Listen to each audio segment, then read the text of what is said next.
Siku hii ya leo kama nchi ya Kenya tuko katika hali ya mourning kwa sababu ya kumpoteza former Prime Minister Raila Amolo Odinga, na kwa sababu hiyo tumeungana pamoja kama taifa kwa mwito wa rais wetu William Samoei Ruto ya kwamba kila mtu ambaye ni public servant, ambaye ni kiongozi, pamoja na yeye mwenyewe tukaweza kuahirisha all functions, public functions.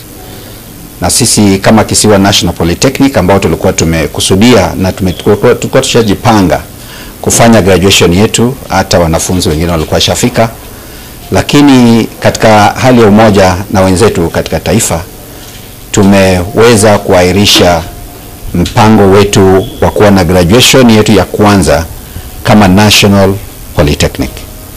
Na hivyo tunasikitika kuwatangazieni wote wahusika wakiwemo graduates pamoja na wazazi ya kwamba sio kwa mapenzi yetu bali ni kwa sababu ya hali jinsi ilivyo, tumelazimika kuahirisha mpango wa graduation yetu, na kwa wakati unaofaa tutawatangazia tena siku ambayo graduation hiyo itaweza kufanyika.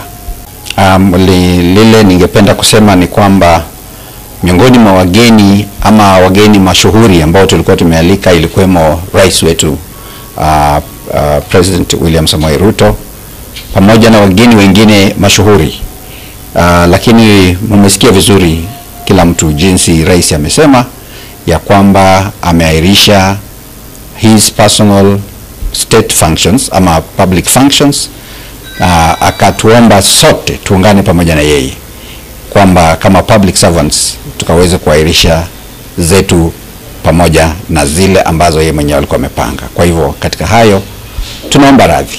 Hafla hii ilikuwa iwe na wanafunzi 2457 kwa ujumla, na hivi leo jioni nafikiri walikuwa wamekuja kiasi kikubwa, lakini tumesemezana na wao, tumekubaliana na pia wao wamekubali kwamba ni vyema wakaweze kuungana na Wakenya wengine katika hali ya kuomboleza baba. Baba Raila Amolo Odinga ni statesman. Yeye ni mtu mmoja kati ya wachache sana katika taifa la katika continent ya Afrika ambao wamesimamia kupigania haki za raia. Kama yeye nafikiri amepigania haki sio tu za wana Kenya ama wananchi wa Kenya bali za Afrika nzima na za Afrika, the black man, the whole world. In Kenya Raila anajulikana kwa mambo ya constitution. Alikuwa mstari wa mbele kupigania mambo ya kubadilisha katiba ya Kenya na alifanya campaign ya kutosha. La zaidi, baba ndiye amekuwa kiongozi wa opposition for a very long time, na yeye ndio huwa ni kama anapeana kielelezo kwa mambo ya siasa katika taifa hili. Kule anasema taifa liende, huko ndio litaenda. Na ndio maana wakati aliingia katika umoja na serikali tumepata amani. Kwa hivyo pia baba tunaweza kumkumbuka kwa sababu ya kuhakikisha kwamba amani inapatikana katika taifa, na amekuwa mtu ambaye ni wa huruma pia. Mwaka wa 2007 2008 wakati wa post election violence, nakumbuka ya kwamba wakati watu walikuwa wanaendelea kupigana, baba alionekana kwenye runinga akilia machozi, na alikuwa analia kwa sababu ya watu kuaga, na kwa sababu ya hiyo akakubali nusu mkate ili kwamba serikali iweze kuundwa na wananchi wa Kenya wapata amani.